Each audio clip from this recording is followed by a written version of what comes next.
Minä olen Risto Harisalo ja tulen Tampereelta, ja koska tulen Tampereelta, niin kaikki se, mitä edellinen kollega sanoi turkulaisista, ei hämmennä mua ollenkaan. Tiesimme kaiken tämän. Mä rupattelen teille tästä kunnallisen itsehallinnon merkityksestä, ehkä niinkään en sen taloudellisesta merkityksestä suoraan, mutta kuitenkin epäsuoraan siitäkin. Ja mä oon tällaisen provokatorisen otsikon siihen laittanut, että kunnallinen itsehallinto syystä vai syyttä hylätty. Ja tästä mekanismista, niin tää on jännää, kun mä yleensä jo ratsastan uran ja aurinkonlaskua kohti, niin mä oon siirtynyt from PowerPoint to Fingerpoint, mutta huomaan, että mä oon ainoa, jolla on tämä PowerPoint mukana, mutta koittakaa nyt siis kestää. Me katsotaan ihan muutama asia. Mikä on, yritetään ymmärtää tätä kunnallista itsehallintoa. Sitten me yritetään ymmärtää sitä, kuinka kuntien asioita voitaisiin hoitaa, eli epäsuorasti, että onko se tapa, mitä nyt viedään läpi, niin oikein se viksu tapa hoitaa näitä asioita. Ja sitten me yritetään ymmärtää vähän tätä päätöksentekoakin tässä yhteydessä, ja oliko täällä vielä jotain muuta, ei ollut. Näitä 3 asiaa me yritetään siis ymmärtää, ja yritetään selviytyä noin puolessa tunnissa, että voidaan keskustella. Nyt kun mä puhun kunnista, mä puhun kunnallisesta itsehallinnosta. Ja siksi on oikeastaan aika hauska ottaa tämmöinen herra esille, että herra Druckeri, kaikki varmaan tietää, kuka herra Druckeri oli. Ja hän semmoisessa kirjassa Next Economy vuodelta 1981 pohti, että mistä tekijöistä yhteiskunta muodostuu, mitkä ovat hänen mukaansa keskeisimmät yhteiskuntaa rakentavat pelimerkit.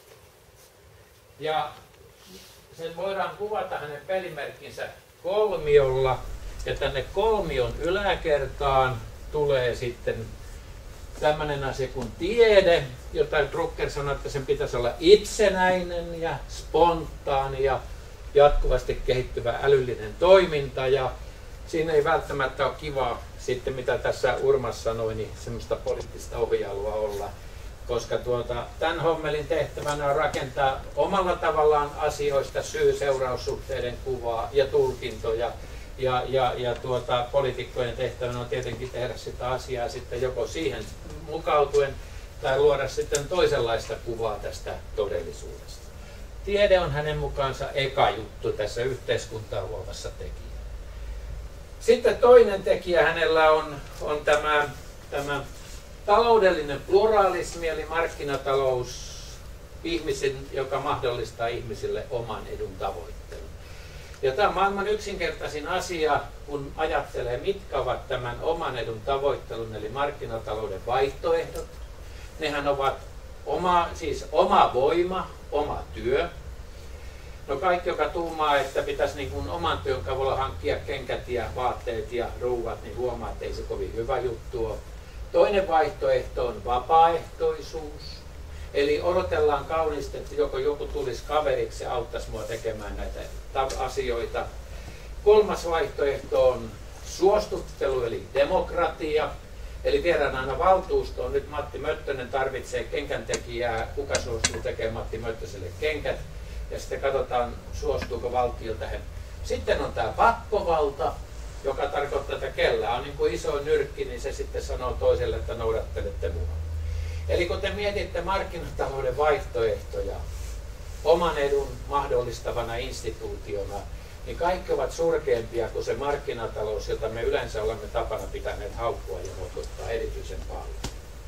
No niin, meillä on 2 pelimerkkiä, ja 3. pelimerkki herra Druckerilla on siis kunnallinen pluralismi tai kunnallinen itsehallinto, poliittisen keskityksen ja valistuneen absolutismin vastavoima.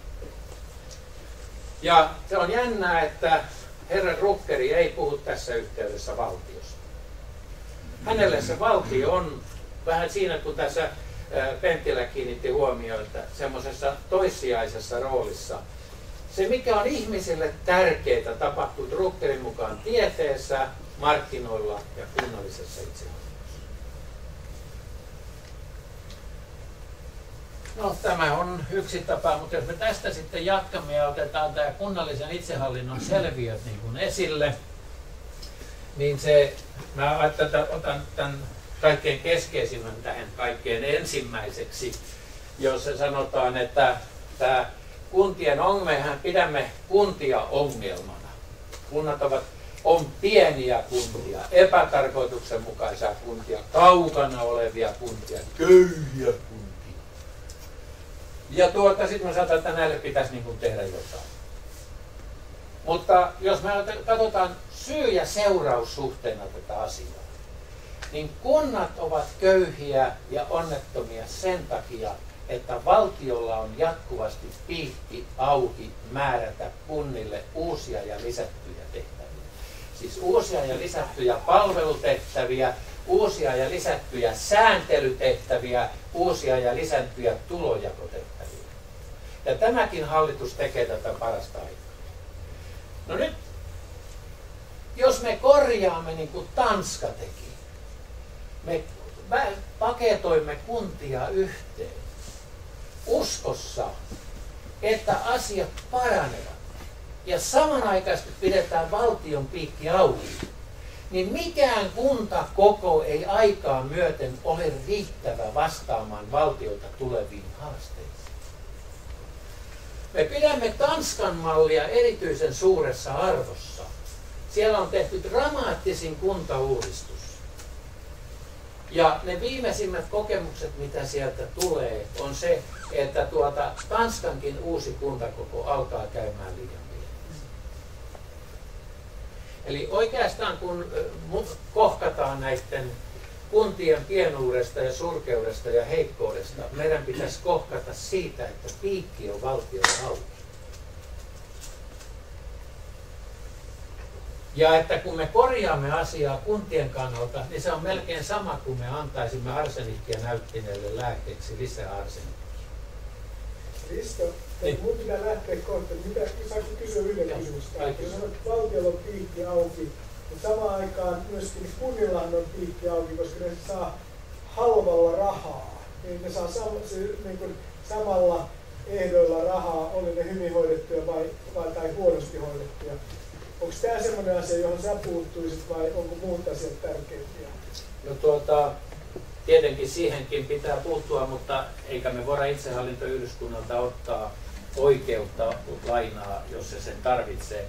Mutta tässäkin asiassa kai se murhe on, että me tehtiin useita vuosia sitten se sääntö, ellei sitä ole kumottu, jonka mukaan me voidaan ottaa lainaa jopa juokseviin menoihin.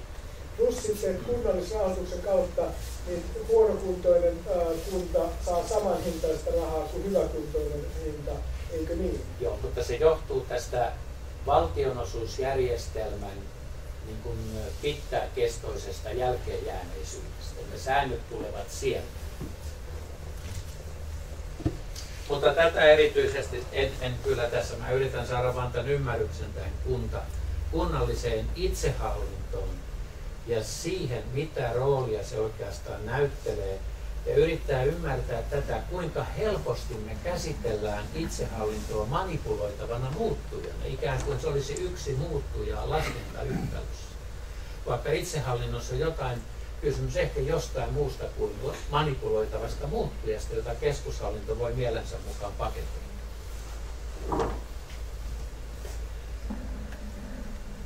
No niin, sitten tähän, minkä jo äsken sanoin, niin nämä kollektiiviset käytännöt, mitä tässä on vuosikymmenten aikana jatkettu, ne ovat hyvin tehokkaasti vieneet meiltä käsityksen pois itsehallinnon syvimmästä merkityksestä. Meille itsehallinto on sarja palveluita ja itsehallinto on jotain aivan muuta.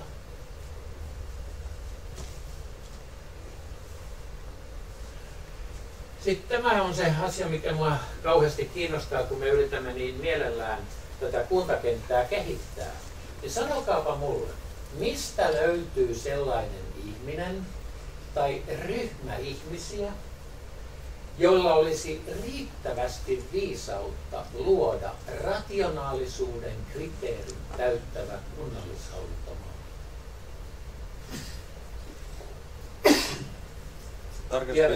Voitko tarkentaa, mitä tarkoitat kriteereillä erityisemmin? mitä tämä rationaalisuus nyt siis oikeastaan tarkoittaa, että me tiedämme kaikki asioihin vaikuttavat tekijät ja osaamme manipuloida niitä. Löytyykö meillä yksilö tai ryhmä, jolla olisi tällainen viisaus? Rakentaa rationaalisuuden kriteerit täyttävä itsehallinto. Meillähän on siis sellainen syvä usko siihen, että mitä korkeammalla me olemme organisaatiohierarkiassa, sitä paremmin me tiedämme. Ja me olemme kai sen jo unohtaneet, että jossain vaiheessa ne kognitiiviset rajatkin ovat kyllä tulleet vastaan.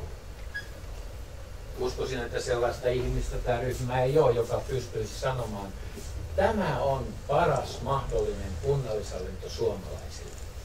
Se vaihto, saanko mä jatkaa, kun otetaan keskustelu sitten, niin tämä vaihtoehto ilmeisesti olisi kuitenkin se, että me annettaisiin ikään kuin asioiden kehittyä alhaalta ylöspäin sen sijaan, että me rationaalisesti yritämme ohjailla kehitystä toivottuun suuntaan. Siksi meidän keskeisin tehtävä ei, ystävät, ole se, mitä me nyt teemme, vaan se, että meidän pitäisi luoda otolliset olosuhteet itsehallinnollisille yhteisöille keksiä, kehittää ja kokeilla ja testata omia ideoita. Tässä meillä on jarruna tämä tasa-arvokäsitys, jonka me olemme vieneet ehkä liian pitkälle ja käsitämme tasa-arvon ikään kuin se on sama asia kuin erilaistuminen. Ja mulla on tästä tämmöinen dramaattinen, teoreettinen esimerkki mielestäni. Ajatelkaapa tämmöistä, että siis tämä on teoreettinen esimerkki, että Turun koululaitoksessa keksittäisiin jotain aivan uutta ja merkittävää. Loukkaako se tamperelaisten tasa-arvoa? Kun me kuuntelemme näitä meidän asiantuntijoita, he väittävät, että se loukkaa tamperelaisten tasa-arvoa. Mutta jos me katsotaan erilaisuuden vinkkelistä, niin kysymys ei ole tasa-arvosta, vaan kysymys on siitä, että tamperelaisilla ja muillakin kunnilla on enemmän opittavaa, kun turkulaiset tekevät omaa kehitystä. Mitä useampi yhteisö tekee omaa kehitystyötä, sen enemmän kaikilla on opittavaa. Ja nyt kun me sidotaan tämä keskitettyyn ohjailuun tämä systeemi, me tavallaan blokkaamme ulos sen oppimisen ja jatkuvan kehittämisen ja kokeilun. Ja sen, että ylipäätään normaalissa yhteiskunnassa ideat syntyvät alhaalta ja kehittyvät paikallisiin olosuhteisiin. Ja sieltä aikanaan ehkä jalostuvat sitten ehkä alueelle ja kansalliseksikin systeemiksi.